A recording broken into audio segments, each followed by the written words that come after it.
모두의 체형 톡톡 구독, 좋아요, 알림 설정 부탁드려요. 네, 방대한 취업 빅데이터 속에서 핵심 정보 전해드립니다. 취업 GPT 더빅스쿨의 이건 강사님과 함께하겠습니다. 안녕하세요, 쌤. 안녕하세요. 네, 쌤, 오늘 취업 GPT는 어떤 주제를 가지고 이야기를 할까요? 오늘 주제는요. 비거노믹스에 대해서 한번 이야기해 볼까 합니다. 비거노믹스 약간 레이거노믹스나 아베노믹스 같은 느낌이 드는 게 경제 용어 같은 생각이 드는데요. 비거면 활력 있는 경제인가요? 레이거노믹스, 아베노믹스를 얘기하시는 거 보니까 저보다 더 뛰어나신 네. 것 같아요. 모릅니다, 사실. 저는 이거 처음 네. 들어봤거든요. 오히려 네. 이게 헷갈릴 수도 있다고 생각이 들긴 하는데 우리 채식주의자를 표현할 때 네. 비건이라는 단어를 맞아요. 쓰시는 거 아시죠? 네. 그래서 비건과 경제, 이코노믹스의 합성어입니다. 네. 그래서 비거노믹스. 이렇게 해서 만들어낸 새로운 신조어다 생각하시면 됩니다. 그렇군요. 민망하니까 좀 빠르게 시작을 해볼까요? 채식 트렌드라면 확실히 지금 우리나라에서도 자주 보이는 것 같은데요. 요즘 좀 추세가 어떤가요, 쌤? 사실 이제 우리나라에서도 지금 주위에서 뭐 샐러드 가게도 많이 보이고 하다 보니까 네. 이제 채식이 활성화되고 있는 거는 사실인 것 같습니다. 네. 근데 정확한 수치가 어느 정도인지 확인해 보니까 한국 채식연합에 따르면 이제 채식주의자가 전 세계적으로는 1억 8천만 명, 그리고 국내에서만 250만 명을 넘어섰다라고 네. 합니다. 그래서 이 채식 전문 식당 같은 경우에도 지난해에 350여 곳을 넘어섰다라고 집계된 걸 봤을 네, 때는 네. 우리나라에서도 이미 좀 주류 트렌드, 예전에는 이제 좀 비주류였다고 한다면 지금 이제 어떻게 보면 소수가 아니라 다수가 하고 있는 트렌드이지 않을까 싶습니다. 건쌤은 좀 채식을 좋아하시나요? 좋아하시나요? 저는 조금 좋아해요. 조금 좋아하시나요? 제가 사실 즐긴다고 할 수는 없을 것 같아요. 그래요? 네. 제가 사실 반강제적으로 친구들이랑 살 때 한 네. 반년 정도 감자만 먹고 산 적이 있습니다. 그들의 논리는 이제 감자에 네. 단백질과 탄수화물 모든 게 다 들어있다. 그래서 어. 그것만 먹어도 인간은 네. 살 수 있다라고 하고서는 6개월 만에 셋 다 포기했던 경험이 있습니다. 뭐든지 한 음식만 먹고 살기는 정말 힘든 일인 것 같아요. 쉽지 않습니다. 네, 반년간 감자만 드셨다니 무슨 영국에라도 다녀오셨던 것 같은데요. 그나저나 그러면 비거노믹스라는 건 결국엔 이 채식주의자를 대상으로 하는 경제라는 뜻인 거네요. 맞습니다. 이제 채식주의자를 대상으로 한 경제라고 생각하시는 게 일단은 뭐 본론적으로는 맞지만 네. 이제 채식이라고 한다면 이제 식사만 생각할 수 있는데 그런 물건을 전반적으로 만드는 모든 산업을 사실 포괄하는 개념이기 때문에 이제 이 비거노믹스가 어떻게 보면 입지가 커지고 있는 네. 거거든요. 그래서 이런 개념으로 자리매김하고 있다는 사실은 여러분들도 아셔야 될 것 같고요. 이게 단순히 채식주의 식품 판매나 생산 유통 등 식품 시장에만 국한되는 개념이 아니라 그 이상의 의미가 존재한다는 사실 또한 여러분들이 간과해서는 안 됩니다. 네, 식품 시장 이상의 분야라면 다른 분야도 포함이라는 말씀이신 것 같은데 이 식품이라는 단어, 채식이라는 단어를 식품이 아닌 분야에 좀 사용하게 되면 좀 어색하지 않나요, 쌤? 그렇죠. 근데 이제 채식이라고 했을 때 그냥 야채만 먹는다 이렇게 생각하면은 사실 당연히 그냥 그럼 풀만 뜯으면 되지 뭐 스님처럼 네. 하면 되지 이 정도로만 접근하실 텐데 네. 반대 개념인 육식을 하지 않는다로 접근하시면 또 생각이 더 확장될 수 있다고 생각합니다. 이제 식습관만 이야기하는 게 아니라 육식을 네. 하지 않는다. 그럼 동물을 잡지 않는다. 동물을 잡지 않는다. 그러면은 동물의 가죽을 쓰지 않는다. 이런 식으로 영역을 확장해 갈 수가 있겠죠. 그래서 요즘에는 동물의 가죽이나 모피를 사용하지 않은 패션이라든지 아니면 동물성 원료를 사용하지 않은 화장품이라든지 혹은 이런 모든 것들이 이제 기후 위기에 또 이제 대응하는 역량으로도 비춰지는 부분이 있기 때문에 이런 저탄소를 추진하는 내용까지 그 점차 범위가 확장되어 가고 있습니다. 이렇게 다양한 사업에서 관심을 보이고 있다는 게 참 재밌고 신기한데요. 그러면 이 비거노믹스의 산업에 대해서 좀 더 자세하게 알아볼게요. 쌤 역시 그 시작점은 식습관이겠죠? 그렇죠. 이제 아무래도 이제 주 무대는 식습관이 맞습니다. 그래서 네. 과거에는 이제 채식주의자의 전유물이었던 식물성 식품이었는데 사실은 이제 식품업체 입장에서는 이게 어떻게 보면은 많은 사람들이 또 그렇게 따르고 있고 그걸 또 건강 때문에 하고 있다 보니까 이게 차세대 먹거리 시장으로 좀 자리매김하고 있는 모양새입니다. 그 많은 예시들이 있는데 가장 대표적인 예시가 대체육 시장인 것 같은데요. 네. 한국농산식품유통공사 AT에 따르면요. 전 세계 식물성 대체육 시장 규모는요. 2016년 5조 5천억 정도 규모에서 2022년 7조 8,500억 정도 규모 그리고 2025년에는 14조 4천억 원 규모로 커져갈 전망이라고 합니다. 이게 계속 어떻게 보면 연도별로 더블링되고 있다고 생각하시면 될 것 같아요. 네, 이 대체육이면 콩고기나 배양육 같은 걸 말하시는 것 같은데요. 그런데 이 대체육 시장이 이 정도 규모면 식물성 시장의 전체 규모는 꽤 많겠는데요? 그렇죠. 이제 이 식물성 시장이라 시장이라고 생각한다면 더 네. 규모가 커질 수 커지네요. 있는데 네. 이 식물성 시장으로서의 규모뿐만 아니라 재난 발생에 따라서 기후 변화에도 관심이 더해지니까 이게 비거니즘의 필요성이 굉장히 커지고 있는 거거든요. 이 개념이 살짝 이해가 안 되실까 봐 얘기를 네. 하면은 소고기를 많이 먹고 이제 돼지고기를 많이 먹게 되면은 소와 돼지들이 그만큼 가스를 많이 만든다고 합니다. 그리고 그 가스를 많이 만들다 보니까 자연스럽게 네. 지구 온난화가 또 발생하고 있다라고 하니까 뭐 이런 개념으로 좀 확장해 가시면 될 것 같아요. 그래서 그런 것까지 포함한다라고 한다면요, 이게 증가하는 선순환 구조가 굉장히 더 커지고 있는 네. 거겠죠. 그래서 이런 대표적인 예시, 대체육 또 다른 예시 중에 하나는요, 요즘에 3D 프린팅이 또 많이 활성화되어 있잖아요. 네. 그 3D 프린팅으로 연어를 만들 수 있다고 합니다. 그래서 3D 프린터로 프린팅된 비건 연어 펠레도 판매가 개시되었다고 하니까 단순히 네. 이제 풀 뜯는 개념에서 넘어가서 새로운 먹거리 시장이 활성화되고 있고 개발되고 있다고 생각하시는 것이 합리적이지 않을까 싶습니다. 네, 이러면 많은 기업들이 이미 냄새를 맡고 달려들었을 것 같은데요, 쌤. 식품 기업들이 이 시장에 대처하고 있는 예시가 좀 있을까요? 그렇죠. 그렇지 않았으면 제가 비거노믹스를 가져오지 않았겠죠, 네. 주제로. 시장과 기업이 굉장히 크게 움직이고 있습니다. 뭐 이제 우리나라를 본다라고 했을 때 이제 롱심을 예로 들면 네. 롯데월드에 비건 파인 다이닝 레스토랑 프리스트 키친을 오픈했다라든지 혹은 이제 신세계 푸드가 강남에 비건 레스토랑 더 베러를 오픈한 것이 대표적인 오프라인 사업에서의 예시가 될 것 같고요. 이외에서도 유통업체들도 많이 참여하고 있는데 네. CU나 이마트 등도 채식주의자들을 위해서요, 다양한 식품이라든지 아니면 상품, 서비스들을 또 확장해가지고 개발해가지고 내놓고 있다라고 합니다. 네. 그리고 오뚜기나 샘표 같은 이제 대표적인 식품 제조업체죠. 이런 제조업체들도 동물성 원료를 사용하지 않고 콩과 같은 식물성 원료로 만든 마요네즈라든지 네. 아니면 장 같은 것들을 출시해가지고 이런 또 먹거리 시장에 발빠르게 대응하고 있는 모양새입니다. 식품 시장이 이미 발빠르게 움직이고 있었군요. 이 취준생분들은 이런 걸 좀 놓치지 않고 예리하게 파고드시는 게 중요할 것 같습니다. 자, 그럼 식품 시장에만 국한되지 않는다고 선생님 말씀하셨는데요. 또 다른 비거노믹스 트렌드를 좀 소개해 주실까요? 제가 앞서 이제 식품을 해식만 한다라고 네. 하는 것이 어떻게 보면 그럼 반대로 얘기하면 육식을 하지 않는다, 가죽을 쓰지 않는다 이런 개념으로 접근한다라고 했잖아요. 근데 도저히 육식을 포기하지 못하시는 분들도 있습니다. 그렇죠. 지금 아마 제 목소리를 듣고 계신 분도 계실 텐데 네. 그런 분들 같은 경우에는 이제 네. 그래도 동물이 좀 안쓰럽다. 동물이라도 최대한 보호하자라는 개념으로도 접근할 수가 있겠죠. 그렇죠. 그러다 보니까 이런 내용들도 사실은 비거노믹스에 포함되는 개념으로 지금 전문가들은 보고 있습니다. 그래서 대표적으로 제품의 개발과 생산 과정에서 동물 실험을 하지 않고 네. 동물성 원료도 사용하지 않는 크루얼티 프리. 그러니까 이제 잔인한 거를 좀 막는 스모크 프리처럼 크루얼티 프리 제품들을 이제 생산해내는 거, 그런 네. 것들이 또 대표적인 예시가 될 것 같습니다. 그렇군요. 아무래도 이 동물 실험이나 학대 관련 이슈들은 늘 있어 왔잖아요, 쌤. 오랫동안 지속되어 왔으니까 그런 움직임이 있지 않나 싶은데요. 그러면 실제로 기업 차원에서 이런 움직임이 추진하고 있나요? 그렇습니다. 이게 사실은 패션 업계가 가장 대표적인 예시가 될 네. 것 같은데, 패션 업계는 뭐 국내에만 국한하는 게 아니라 전 세계 글로벌로 봤을 때 명품 시장이 아무래도 제일 큰 비중을 차지하잖아요.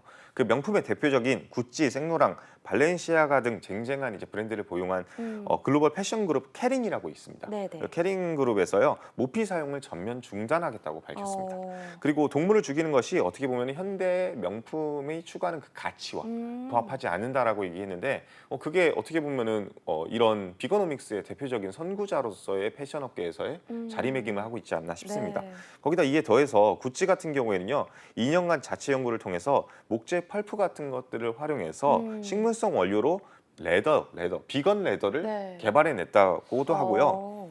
대표적으로 명품 중에 명품이죠. 에르메스 같은 경우에도요, 버섯 균사체를 이용해서 진짜 가죽과 정말 비슷한 촉감과 내구성을 가진 비건 레더를 또 개발해냈다라고 합니다. 네, 그래서 역시. 이거를 바탕으로 네. 이제 그 에르메스 백 중에 가장 또 대표적인 제품이 빅토리아 백이라고 하더라고요. 맞아요. 전 몰랐습니다. 네. 근데 그것도 이제 어떻게 보면 가죽으로 만드는 거지 네, 않습니까? 맞아요. 근데 이거를 비건 레더 버전을 출시해가지고 또 많이 판매를 했다라고 합니다. 와, 역시 거기다가 괜히 명품 소리 듣는 게 아니네요, 쌤. 맞습니다. 네. 거기다가 이제 뭐 그 중에서도 발렌시아가 요즘 또 한창 네. 그런 AI 활용해가지고 많이 유명해졌잖아요. 이 발렌시아 맞아요. 같은 경우에도요, 미생물로 만든 무동물 바이오 섬유를 또 개발해가지고 단순히 이제 가죽에서만 끝나는 것이 아니라 네. 가방에서만 끝나는 것이 아니라 옷 자체도 어떻게 보면 동물성 원료를 사용하지 않는다. 이런 식으로 패션 업계가 발빠르게 대응하고 있습니다. 선생님 말씀 들어보니까요. 단순히 동물 실험이나 학대를 막겠다라는 수준이 아니라 아예 개발을 하고 있는 거군요. 그렇죠. 이제 그게 어떻게 보면은 또 여러분도 아셔야 되는 게 기업이 돈이 안 되면 또 개발을 하지 않았을 않겠죠. 겁니다. 네. 예, 그래서 어떻게 보면 또 영리적인 부분에서도 또 분명히 이득이 되는 부분이 있어 보입니다. 그렇기 때문에 이런 신소재 개발도 굉장히 가속화되고 있는 모양새인데요. 네. 제가 이런 신소재 개발에 있어서 패션 업계에서 가장 뭔가 좀 신기했던 그런 것들 하나를 발견했는데 영국의 한 연구팀이 영지버섯의 균을 사용한 가죽을 개발했는데 네. 이게 곰팡이가 이제 버섯은 어떻게 보면 포자잖아요. 곰팡이가 자라는 그 특징을 활용해 가지고요. 가죽이요. 이렇게 뭐 잘리더라도 네. 자가 치유가 된답니다. 우와. 다시 붙는데요. 그래서 진짜요? 그래서 이거는 버섯을 이용해서 비건 레더 자켓이다라고 하면서 플러스 이제 좀 살짝 그 스크래치 나도 괜찮아. 걱정하지 마. 좀 있으면 자라. 네. 라고 할 수 있는 그런 것까지도 개발됐다고 합니다. 너무 멋진데요? 사실 그러니까요. 가죽 가짐이 좀 걱정되잖아요. 가죽 가방을 사게 되면. 근데 가죽에 상처가 나도 걱정할 일이 없다는 건 좀 신기한 일인 것 같아요. 그리고 좀 칼국수 먹다 부족하면 붙여 넣어도 되는 건가요? 그렇죠. 죄송합니다. 이게 좀 잘라가지고 잠깐 이제 뭐 사리로 넣다든지 네. 뭐 할 수 있을 것 같은 생각이 들기도 하는데 네. 어쨌든 이제 이런 다시 자라나는 특징만 가지고 온 거지 이게 먹는 개념으로 접근하면 거의 뭐 전시 상황이죠. 네. 예전에 뭐 6.25 때 군화를 구워 먹었다는 네. 얘기는 들어본 적이 있는 것 같은데 여러분들은 절대 따라하시면 안 될 것 같습니다. 네, 농담이었고요. 이렇게 패션 명품 시장이 앞서고 있을 만큼 되게 이 비거노믹스가 대세인 것 같습니다. 근데 쌤, 이 동물성이나 동물 실험 관련됐다고 하면 사실 이 화장품을 빼놓을 수는 또 없잖아요. 이 분야는 어떻게 개발되고 있나요? 그러니까요. 저도 이게 바로 맞추셨습니다. 네. 굉장히 역시 대단하신다고 생각이 드는데 이게 화장품이 어떻게 보면 음식이나 재료 다음으로 이제 비건들이 가장 주목하는 시장이고 주목받는 시장이라고 생각하면 될 것 같아요. 네. 저만 하더라도 뭔가 동물성 원료를 발랐을 때 너무 기름질 것 같고 식물성 원료를 썼다 그러면은 뭔가 깨끗하고 더 피부가 좋아질 것 같은 그런 느낌. 그런 느낌 있어요. 여러분도 갖고 계시죠? 네. 그러다 보니까 이제 많이 커져가고 있는 모양새인데요. 온라인 유통기업 아이허브에 따르면요. 작년 4분기 뷰티 부분 비건 클린 뷰티 제품이요. 전년 매출 대비 20% 정도 성장했다라고 하니까 매년 이제 20% 정도 성장한다 그러면 굉장히 더블링 되는 것이 커져가고 있는 모양새입니다. 그러네요. 근데 제 경험상 진짜 실제로도 화장품 가게에 가면 비건 화장품이다 이렇게 해가지고 광고하는 게 많이 보이더라고요. 맞습니다. 이제 뭐 당연히 이제 그냥 단순히 우리가 소비자만 판매가 많이 이루어지고 소비자들이 많이 사는 게 아니라 그렇게 많이 사면 당연히 화장품 업계에서도 발빠르게 대처를 할 수밖에 네. 없겠죠. 그래서 LG 생활건강에서는요 빌리프 비건 메이크업 라인을 출시하기도 했다라고 하고요. 그리고 또 다른 이런 이 지금 비건 라인이 출시됐다라는 그 개념 자체가 그냥 단순히 식물성 원료만 쓴다라는 게 아니라 네. 동물 실험 같은 것들을 아예 배제한다. 네. 동물성 원료도 아예 넣지 않는다. 이런 개념이기 때문에 굉장히 발빠르게 대처하고 있는 거겠죠. 아모레 퍼시픽도 이 부분에서 또 한 발짝 나아갔는데 자연주의 브랜드 이니스프리 같은 경우에도요. 올 비건 뷰티 라인을 또 강화해서 홍콩이나 싱가포르 같은 해외 시장까지도 지금 개척에 나섰다라고 하고요.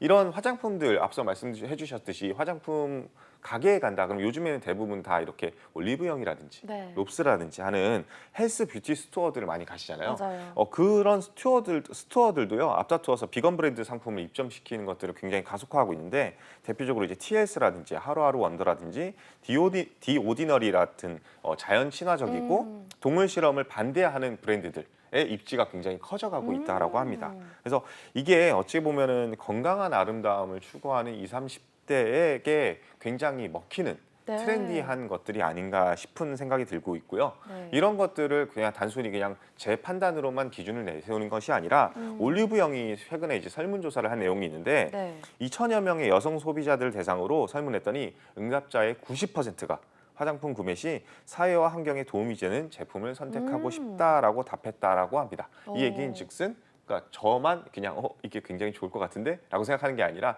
여성분들 대다수가 이렇게 생각한다라는 거겠죠. 그러네요. 이 먹거리나 패션, 화장품 나올 건 거의 나온 것 같은데요, 쌤. 그건 쌤이 봤을 때 좀 특이하거나 더 특별했다라고 하는 뭐 비건 있나요? 저 비거노믹스? 비거노믹스에서 네. 가장 좀 특이했다 하는 건 영지버섯이 일단 첫 번째고요. 아, 저도 놀랐어요. 이게 자연으로. 자연 치유가 된다는 게 이제 너무 트렌디했던 네. 것 같고요. 그 다음으로 제가 좀 신기하다라고 싶었던 게 자동차 업계. 아, 자동차도. 네, 이게 상상이 안 되실 텐데요. 네. 자동차에서는 굉장히 가죽을 쓰는 곳이 많다라고 하더라고요. 일단 가장 대표적인 게 시트겠죠. 네. 그래서 시트나 내장재 부분에서 이 가죽을 쓰지 않고 네. 비거노믹스의 열풍에 맞춰서 진짜 가죽을 인조 가죽이라든지 아니면 아. 합성 가죽으로 대체하는 모양새를 지금 보이고 있다라고 합니다. 네. 이 업계에서 그러면 어떤 예시가 있냐라고 보실 텐데 대표적으로 이제 고급차부터 살펴보면 벤틀리가 대표적인데 벤틀리 같은 경우에는 100주년 기념 모델 시트를 제작할 때 네. 와인 제조 공정에서 발생하는 포도 껍질이나 줄기 오. 이거를 합성 섬유로 만들어 가지고 네. 비건 레더로 만들어서 어, 이거를 포도향이 날 것 같아요. 그렇죠. 약간 포도향이 날 것 같고 왠지 약간 그레이프 색깔일 네. 것 같고 포도색일 것 같고 그런 것들을 쓰기도 하고요. 네. 테슬라가 어떻게 보면 여러분들이 가장 또 굉장히 크고 있는 회사 아니냐 싶을 텐데 모델 3에서 천연 가죽을 없애고 네. 여기는 또 파인애플 잎을 음. 활용해 가지고 비건 레더 시트를 만들었다라고 합니다. 와, 신기하네요. 정말 다양한 부분에서 비거노믹스가 영향을 주고 있는 것 같은데요. 자, 그럼 늘 그렇듯 이런 비거노믹스에 대해서 취준생이 꼭 알아야 할 부분에 대해서 준비해 놓으셨나요? 그렇죠. 이런 얘기만 하면 일단은 그냥 정보만 습득하시는 분들이 있을까 봐 네. 항상 뭐 얘기를 하죠. 그래서 이 트렌드에 대해서 그냥 단순히 아는 것을 넘어서 기업이 참여하는 방향성 같은 것들을 좀 확인해 보셨으면 좋겠습니다. 이제 비고노믹스라는 게 이제 채식주의자들이 그냥 단순히 많이 참여하니까 채식이 많이 늘어나니까 네. 이런 개념으로 접근하면은 그냥 먹을 것만 많이 늘어나지 않아? 그럼 식품 기업에서만 이거 기억해 놔야 되지 않아? 이런 생각을 하실 가능성이 네. 굉장히 높습니다. 하지만 우리가 이제 그 지난 시간에도 이야기를 했고 여러분들도 많이 찾아보신 것 중에 대표적인 또 다른 트렌드 하나가 ESG 경영이잖아요. 맞아요. 그건 또 인바이러먼트가 포함되는 개념이기 때문에 어떻게 보면 지속 가능 생태계를 위해서더라도 생겨나는 개념이 또 비거노믹스에 굉장히 큰 비중을 차지한다는 것도 인지를 하셔야 되는 부분이라고 생각합니다. 어떻게 보면은 이 신소재를 개발하는 것 자체는 앞서 말씀드렸듯이 기업 입장에서 돈이 되니까 영리적인 부분이 어느 정도 충족이 되니까 하는 부분들이 있기 때문에 이런 것들을 인지하고 나면은 우리가 단순히 그냥 동물을 보호하자 해서 끝나는 것이 아니라 기업의 입장에서 이 시장을 바라보는 거라든지 아니면 트렌드를 바라보는 것들을 좀 더 네. 확인할 수가 있게 되고요. 그걸 바탕으로 여러분들이 자기소개서를 쓴다든지 혹은 면접에서 이런 방향으로 나아가야 되는 이유에 대해서 이야기를 할 때도 굉장히 설득력이 강화되겠죠. 뭐 대표적으로 면접에서 그냥 저희는 그러면 이제 비거노믹스에 좀 발빠르게 대응해야 됩니다라고 자동차 업계 얘기했는데 네. 왜요라고 하니까 제가 동물 학대를 싫어해서요. 라고만 이야기하면 기업 입장에서는 뭐 그럴 수는 있겠지만 네. 너무 개인의 특성이지 기업과 함께할 만한 지원자인지 느낌이 확 그쵸. 와닿진 않잖아요. 네. 근데 여기서 이 단순히 이제 동물 학대를 반대하는 개념을 넘어서 이것이 내장재로 썼을 때 그냥 진짜 가죽을 쓰는 것보다 굉장히 비용적으로 합리적이고 그리고 또 소비자들한테 굉장히 우리가 ESG 경영을 잘하고 있다는 모습을 보여줄 수 있기 때문입니다라고 이야기를 하시게 되면 네. 면접관 입장에서도 이 친구는 좀 더 넓게 확인할 수 있는 친구구나라는 생각을 하게 되실 겁니다. 그렇죠. 맞아요. 쌤 확실히 쌤 얘기를 듣는 내내 ESG 경험과 비슷하다는 생각이 많이 들었는데요. 너무 또 좋은 점들만 말씀하신 건 아닌지 단점도 좀 분명히 있을 것 같거든요. 그렇죠. 이게 뭐 항상 좋은 점만 얘기를 하면은 네. 굉장히 좋은 점들만 생각해가지고 이제 나중에 가가지고는 거의 뭐 동물 잡으면 안 된다라는 네. 식으로 이야기를 하실까봐 그게 좀 걱정이 되더라고요. 네. 분명히 단점도 존재하긴 네. 합니다. 뭐 대표적으로 이제 비건 제품을 고르거나 구매할 의향이 있으신 분들도 굉장히 많으신데도 불구하고 선뜻 구매하지 못하시는 가장 큰 이유가 비용 때문이라는 얘기를 또 접했습니다. 이게 아무래도 대체적으로 아직까지는 이제 개발에 들어간 투자 비용이라든지 아니면 그것들을 만들어내는데 비용이 더 네. 많이 들다 보니까 가격이 대체로 좀 높다라고 하고요. 그리고 또 아직까지는 뭐 절대 다수는 아니지 않습니까? 그러다 네. 보니까 구매처가 좀 한정되어 있다는 점 이런 것들이 조금은 어떻게 보면 대표적인 예시가 될 수 있을 것 같고요. 네. 또 다른 영역에서는 이제 아무래도 인조 가죽이 지금 또 활성화됐다라고 했는데 여러분들도 이제 이런 인조 가죽을 써보신 경험이 있으실 거라고 저는 확신을 하거든요. 뭐 이제 모피를 입기는 좀 그러니까. 근데 그런 것들 100% 이제 털 날리기 시작하고 잘리고 나면 잘리고 이거 돌이킬 수가 없고 네. 조금 날짜가 지나면은 기간이 지나면은 후두둑 떨어지기 시작하죠. 그래서 분명히 기존 제품보다 질이 떨어지는 부분들이 아직까지는 있을 것 같아요. 예, 있는 부분들이 또 있다 보니까 이런 것들은 좀 개발이 또 지속적으로 필요하지 않을까 싶고요. 식품 시장이 아무래도 제일 크다라고 했잖아요. 네. 식품 시장에서도 또 이제 좀 안 좋게 보는 눈 중에 하나가 특히나 영유아 어린이들. 이게 어머니나 아버지가 비건이라고 네. 해서 아이들한테도 이제 비건을 강요하는 부분들이 간혹 발생한다라고 하더라고요. 영양소 섭취를 좀 못하게 될까요? 그렇죠. 이제 그런 부분들이 어떻게 보면은 식물성 식품만 먹는다고 하더라도 영양소를 네. 충분히 먹을 수 있다라고 할 수 있는데 뭐 네. 저희가 전문가는 아니니까 그 부분에서 함부로 얘기할 수는 없겠지만 그럼에도 불구하고 대다수의 전문가들은 골고루 먹어야지 균형 잡힌 그럼요. 식습관이 들 수 있고 영유아가 좀 올바르게 자랄 수 있는데 좀 그게 걱정된다라는 그런 의견을 표하기도 했다라고 하더라고요. 근데 이제 이런 모든 부분들이 이제 어떻게 보면은 개발 어쨌든 시장이 커져감에 따라서 네. 진짜 인조 가죽도 굉장히 반질반질한 가죽이 나올 수도 있는 거고 네. 식품마저도 채식만 먹는데도 모든 영양소가 섭취되는 그런 식품이 또 개발될 수 있을 거라고 저는 확신합니다. 네, 오늘 굉장히 양질의 정보를 제공해 주셨는데요. 이 정도면 비거노믹스가 아니라 이거노믹스의 시대가 오는 건 아닌지 이거노믹스 시대를 사는 분들에게 해주고 싶은 말씀 있으실까요? 내가 아무리 비건에 대해서 관심이 없다 할지라도 그게 정말 이해가 안 된다 할지라도 한 번쯤은 그들이 왜 그렇게 생각하는지 어떤 제품이라든지 서비스를 받고 있는지 내가 한번 참여해보는 거는 굉장히 좋습니다. 아무리 육식을 좋아하시는 분들이라도 채식을 한번 한다고 해가지고 문제가 되는 건 아니잖아요. 그렇죠, 네. 그런 것들이 어떻게 보면 여러분들이 트렌드에 좀 더 발빠르게 대처할 수 있는 기회가 될 것입니다. 네, 알겠습니다. 지금까지 더빅스쿨의 이건 강사님과 함께했습니다. 오늘 말씀 고맙습니다.